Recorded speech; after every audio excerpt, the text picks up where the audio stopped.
ഈ ഭൂമിയിൽ പാമ്പിനും പറവയ്ക്കും പഴുതാരയ്ക്കും മനുഷ്യനും ഒരേ അവകാശമാണ് എന്ന് നമ്മെ എന്നും ഓർമ്മപ്പെടുത്തുന്ന ബേപ്പൂർ സുൽത്താൻ്റെ സന്ദേശം പ്രചരിപ്പിക്കാനും വായനയുടെ മഹാലോകത്ത് കുട്ടികളെ എത്തിക്കേണ്ടതിൻ്റെ ആവശ്യകത ബോധ്യപ്പെടുത്താനും സുൽത്താൻ്റെ കൊസറാക്കൊള്ളികളായ കുട്ടികൾ രംഗപടങ്ങളൊന്നുമില്ലാതെ അരങ്ങിലെത്തുന്നു.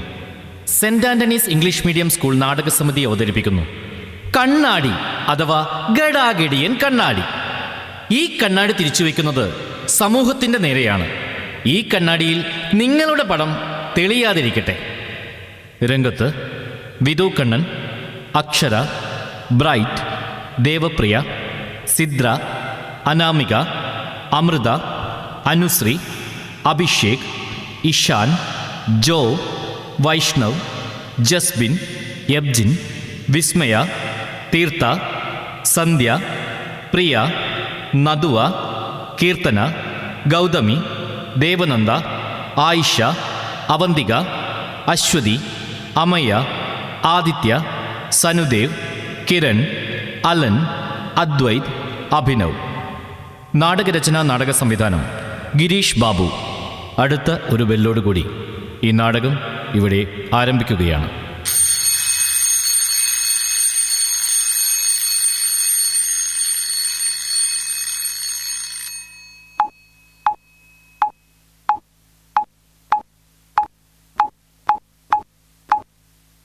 മക്കളേ മക്കളേ മക്കളേ, ഞാനാരെന്ന് വഴിയെ പറയാം. ആദ്യം നിങ്ങളുടെ വിശേഷം കേൾക്കട്ടെ. നിങ്ങളൊക്കെ കൂട്ടുകാരായിരിക്കും അല്ലേ? ഞങ്ങളുടെ കൂട്ടുകാരൻ ഗൂഗിൾ, ഓഗി, ബ്ലാക്ക്മാൻ, ഡോറ തുടങ്ങിയവരാണ്. വീട്ടിൽ അച്ഛൻ, അമ്മ, മുത്തശ്ശൻ, മുത്തശ്ശി ഒക്കെ വലിയ രസമായിരിക്കും അല്ലേ? ഒരുപാട് കഥകളൊക്കെ പറഞ്ഞു തരുമല്ലോ.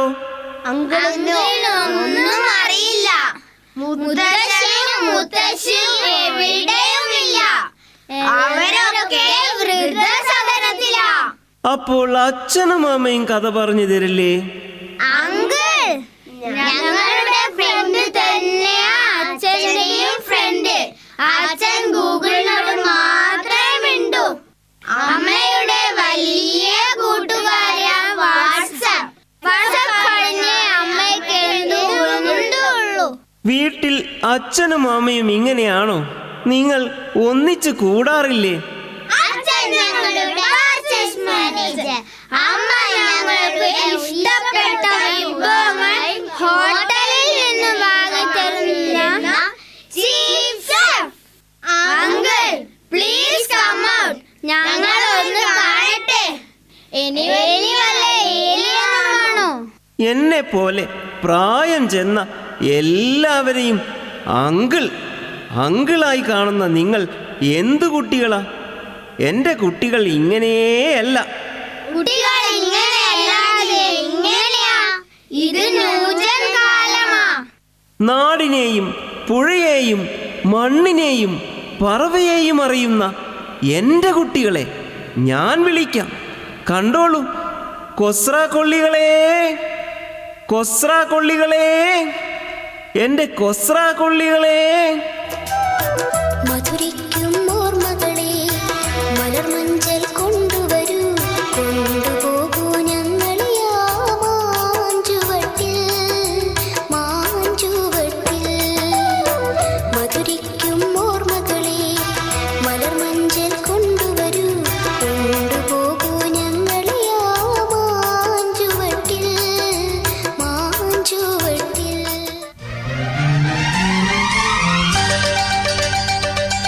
ഒരു കിളി മുക്കിളി നാക്കിളി ഓലത്തുമ്പത്താടാൻ വാ, ഓലത്തുമ്പത്താടിയിരുന്നൊരു നാടൻ പാട്ടും പാടിത്താ. ഉള്ളുന്ന വെയിലല്ലേ, വെയിലേറ്റുപാടല്ലേ, വന്നിത്തണലിലിരുന്നാട്ടെ. അമ്പിളിയമ്മാവാ താമര കുമ്പിളിലെന്തൊണ്ട്, അമ്പിളിയമ്മാവാ താമര കുമ്പിളിലെന്തൊണ്ട്.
ചോദ്യങ്ങളോ?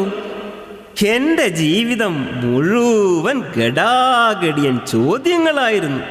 ശരി, നിങ്ങൾ ആവശ്യപ്പെട്ട സ്ഥിതിക്ക് നടക്കട്ടെ.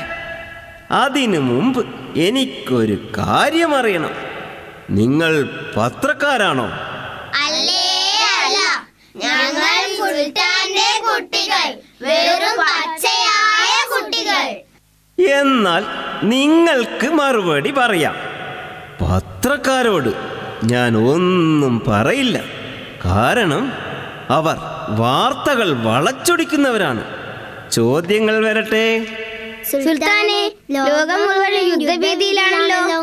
സുൽത്താനെ, തീവ്രവാദം നമ്മുടെ നാട്ടിലും ഇമ്മിനി വല്ലുന്നോയല്ലോ. സുൽത്താനെ, സ്ത്രീകളോടുള്ള അതിക്രമം കൂടുകയാണല്ലോ. സുൽത്താനെ, കുട്ടികളോടുള്ള ആക്രമണം കൂടുകയാണല്ലോ.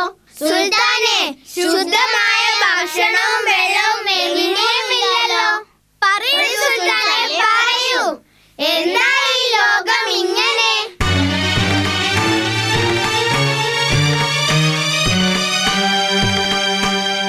ഈ മനോഹരമായ ലോകത്ത് ഇത്രയധികം പ്രശ്നങ്ങൾ ഉണ്ടാക്കുന്നവർ കുറച്ചാളുകളാണ്. അവർക്ക് ഞാനത് പറയണോ? അവർക്ക് എൻ്റെ ശരീരത്തിൽ വന്നതുപോലെ ഒരു ഗടാഗടിയൻ വരട്ടുചൊറി വന്നാൽ മതി. ഈ പ്രശ്നമെല്ലാം തീരും. പിന്നെ ചൊറി ഒഴിഞ്ഞിട്ട് ഒന്നിനും നേരം കാണില്ല.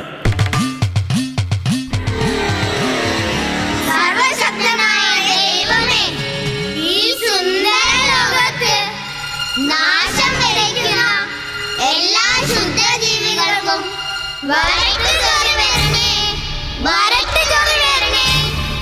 ആരാ ആ വരണത്?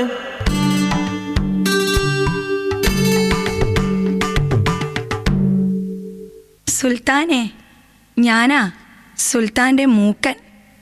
സുൽത്താൻ എവിടെ പോയാലും ഞാൻ വരും. കുഞ്ഞുണ്ണി, വാ, നീയും കൂടിക്കോ കുട്ടികളോടെ. സുൽത്താനെ, ആരായി മൂക്കൻ? മൂക്കനോ? വിശ്വവിഖ്യാതമായ മൂക്കൻ. ഇവന്റെ കഥ അല്ല, ഇവന്റെ കഥന കഥ ഇവൻ തന്നെ പറയും.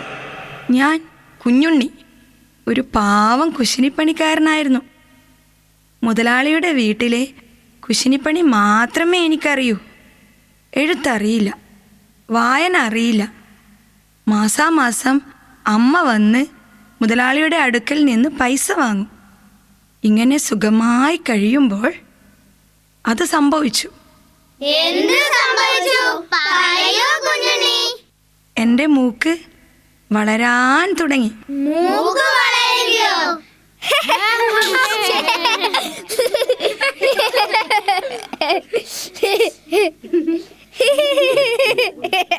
ചിരിക്കേണ്ട, സത്യമാ, എൻ്റെ മൂക്ക് വളരാൻ തുടങ്ങി.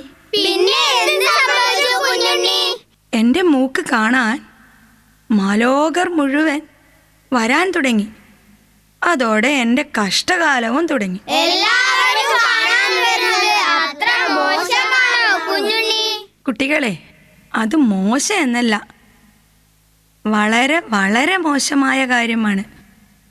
കാണാൻ വന്ന മാലോകർ മുതലാളിയുടെ വീട്ടിലെ സ്ഥാവര ജംഗമ സാധനങ്ങളോടൊപ്പം മുതലാളിയുടെ മകളെയും കടത്താൻ ശ്രമിച്ചു. അയ്യോ, എന്നിട്ട് എന്ത് സംഭവിച്ചു? എന്ത് സംഭവിക്കാൻ? മുതലാളി എന്നെ ജോലിയിൽ നിന്ന് പിരിച്ചുവിട്ടു. ജോലി പോയപ്പോൾ എങ്ങനെ ജീവിച്ചു കുഞ്ഞുണ്ണി? ഞാനും അമ്മയും പട്ടിണിയായി.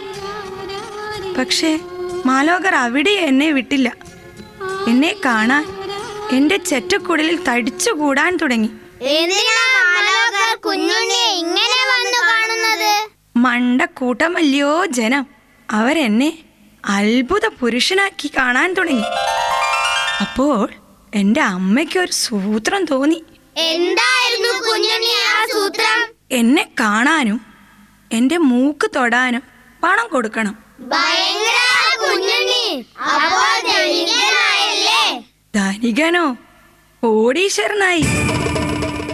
സർക്കാർ എനിക്ക് നാസിക പ്രമുഖൻ എന്ന ബഹുമതിയും തന്നു. നാസിക പ്രഭുവനോ? നാസിക പ്രഭുവനോ? നാസിക പ്രഭുവനോ? താ താ താ, തീ തീ തീ. കുഞ്ഞുണ്ണി, ഞങ്ങൾ ചിരിച്ചു ചാകും. ചിരിക്കരുത്. ഞാൻ ആദ്യമേ പറഞ്ഞില്ലേ, മണ്ടക്കൂട്ടമല്ലയോ ജനം.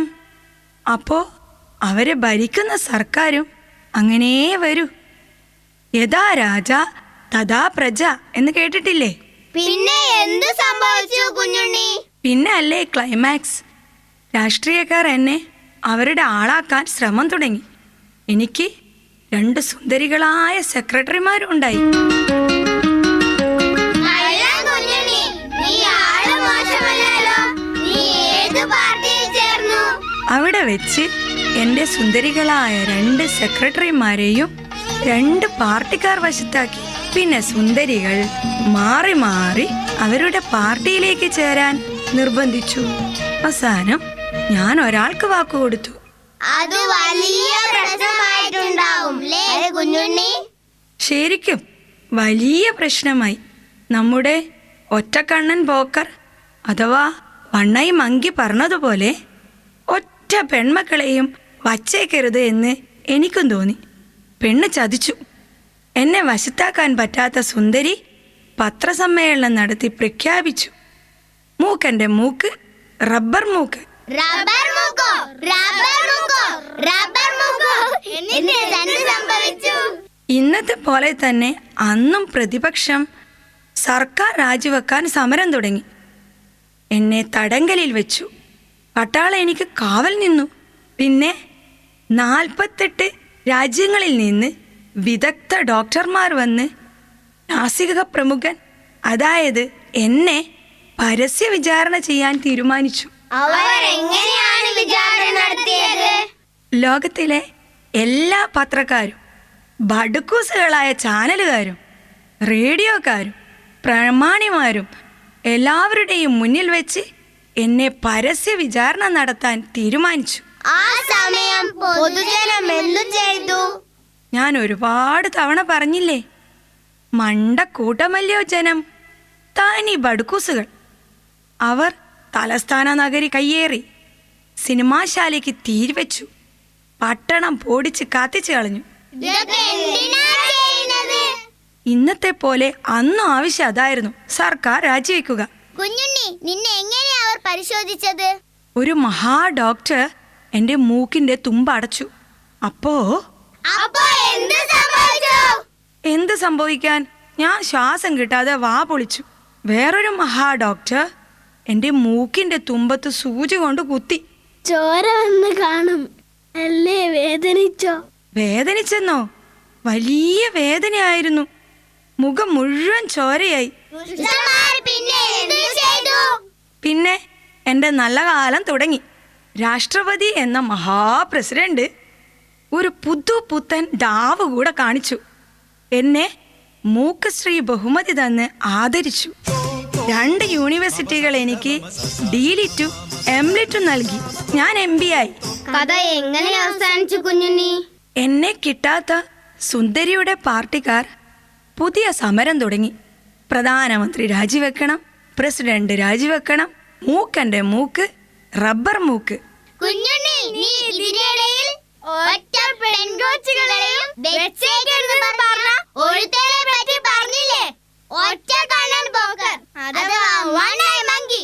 അവനെ ഞങ്ങൾക്ക് കാണണം. ഇത് സ്ത്രീകൾക്ക് നേരെയുള്ള കടന്നുകയറ്റം. പെണ്ണുങ്ങളോടാണ് കളി. സ്ത്രീകൾക്ക് നേരെയുള്ള ഗടാഗടിയൻ ആക്രമണമാണ്. സ്ത്രീ വിരോധന സിന്ദാബാദ്, സ്ത്രീ വിരോധന സിന്ദാബാദ്. പുരുഷന്മാരെ മുരാരികളെ, സ്ത്രീകളെ തൊട്ട് കളിക്കാൻ ആ കളികൾ ലഭിച്ചു. എൻ്റെ പ്രിയപ്പെട്ട മഹിളാരത്നങ്ങളെ, എന്നെപ്പോലെ തന്നെ സമൂഹത്തിൽ നിന്നും ദത്തെടുത്ത സുൽത്താൻ്റെ മക്കളാണ് ഒറ്റക്കണ്ണൻ പോക്കർ, മണ്ടൻ മുത്തപ്പ, ആനവാരി രാമൻ നായർ, പൊൻകുരിശ് തോമ, കേശവൻ നായർ, സാറാമ്മ തുടങ്ങിയ ഒരുപാട് പേരുണ്ട്. അവരെ നിങ്ങൾക്ക് പരിചയപ്പെടുത്താം. സുൽത്താനെ, ആ പഹന്മാരോട് വരാൻ പറയീൻ.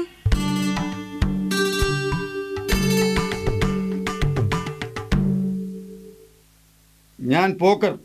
നാട്ടുകാരനെ ഒറ്റക്കണ്ണൻ പോക്കറെന്നും വണ്ണൈ മങ്കിയെന്നും വിളിക്കും. സ്ഥലത്തെ പ്രധാന മുച്ചീട്ട് കളിക്കാരനാണ്. എൻ്റെ ജീവിതം കോഞ്ഞാട്ടിയാക്കിയത് എൻ്റെ മകള സൈനബ. അപ്പോഴാ ഞാൻ പറഞ്ഞത് ഒറ്റ പെൺമക്കളെയും വെച്ചേക്കരുതെന്ന്. അതിന് വലിയ കാരണക്കാരൻ ഇവൻ ഈ മണ്ടൻ മുത്തപ്പ. ഇവൻ തന്നെ പറയട്ടെ ആ കഥ.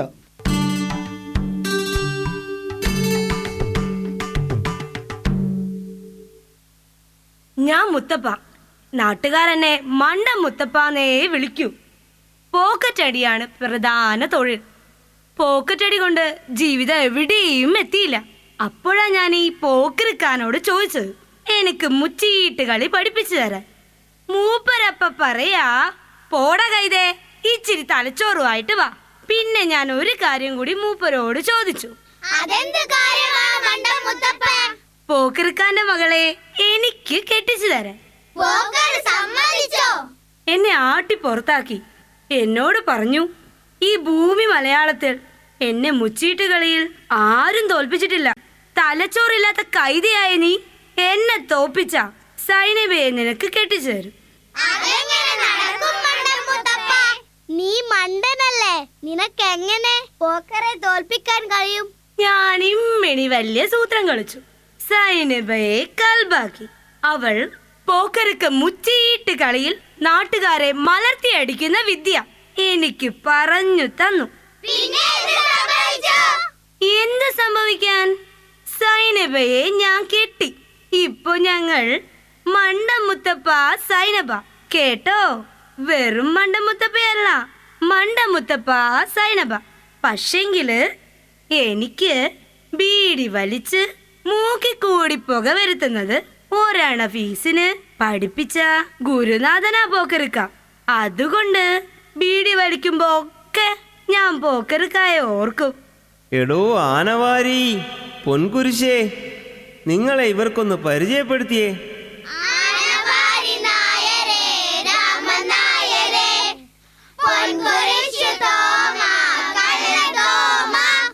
ഞങ്ങൾ രണ്ടുപേരും സ്ഥലത്തെ പ്രധാന പ്രമാണിമാരാണ്.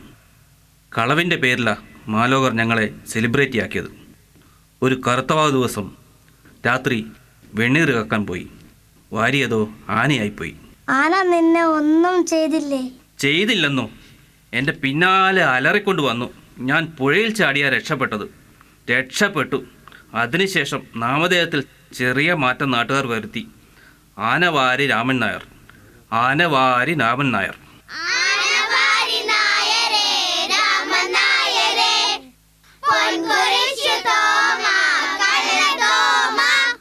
ഞാൻ പൊൻകുരിശ് തോമ. ഞാൻ സെലിബ്രേറ്റ് ആവാൻ ഒറ്റ കാരണമേ ഉണ്ടായിരുന്നുള്ളൂ, പാവപ്പെട്ട ഒരാളെ സഹായിക്കാൻ. അതും ഒരു പോലീസുകാരനെ സഹായിക്കാൻ. പള്ളിയിലെ പൊൻകുരിശൊന്ന് മോഷ്ടിച്ചു. ഇന്നും ഞാൻ ചോദിക്കുന്നത് അത് തന്നെയാ. കർത്താവിന് എന്തിനാ പൊൻകുരിശ്? ഞാൻ കേശവൻ നായർ. ഇത് സാറാമ. ഞങ്ങൾ ഭാര്യാഭർത്താക്കന്മാരാണ്. ഭാര്യാഭർത്താക്കന്മാരോ? സുൽത്താനെ, ഇവരെങ്ങനെ കല്യാണം കഴിച്ചു? അന്ന് ഗടാഗടിയൻ മതമേധാവികൾ ഒന്നുമില്ലായിരുന്നോ? ആ കഥ സാറാമ പറഞ്ഞു തരും. ഞാൻ സാറാമ്മ. സുൽത്താന്റെ എല്ലാ കൊസ്രാക്കൊള്ളികളെയും പോലെ ഒരു പാവം. ചെറുപ്പത്തിലെ അമ്മ മരിച്ചു. രണ്ടാൻ്റമ്മയുടെ പീഡനത്തിൽ സഹിക്കട്ടങ്ങനെ കഴിയുമ്പോൾ ഒരു തൊഴിൽ കിട്ടിയാൽ മതി, ഇവിടെ നിന്ന് രക്ഷപ്പെടാം എന്ന് കരുതിയിരിക്കുമ്പോഴാണ് ഈ കേശവൻ നായരെ കാണുന്നത്. തൊഴിലോ? നിങ്ങൾ കേൾക്കണം, ഈ കേശവൻ നായർ തന്ന തൊഴിൽ എന്താണെന്ന്. വിചിത്രമായ ഒരു തൊഴിൽ. ഞാൻ കേശവൻ നായരെ സ്നേഹിച്ചുകൊണ്ടേയിരിക്കണം. മാസം 30 രൂപ ശമ്പളം. ആ തൊഴിൽ സ്വീകരിച്ചോ സാറിനെ? വേറെ നിവൃത്തിയില്ല എന്ന് ഞാൻ പറഞ്ഞില്ലേ. എന്നിട്ട് എന്തുണ്ടായി? കുറച്ചു കാലം കഴിഞ്ഞപ്പോൾ ഞാൻ ആ തൊഴിൽ സ്ഥിരപ്പെടാൻ തീരുമാനിച്ചു. കേശവൻ നായരുടെ ഭാര്യയായി. കുറേ കാലം കഴിഞ്ഞ് ഞങ്ങൾക്കൊരു കുഞ്ഞു ഉണ്ടായി.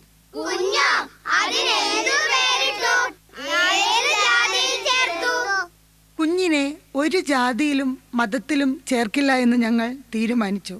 പക്ഷേ കുഞ്ഞിനൊരു പേര് വേണമല്ലോ.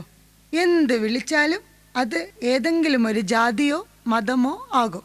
അവസാനം കുഞ്ഞിന് പേര് വേണമെന്ന് തീരുമാനിച്ചോ? ഇല്ലേ ഇല്ല, അവന് ഞങ്ങളൊരു പേരിട്ടു. മനോഹരമായ ഒരു പേര്. ജാതിയില്ല, മതമില്ല, ആകാശമിട്ടായി.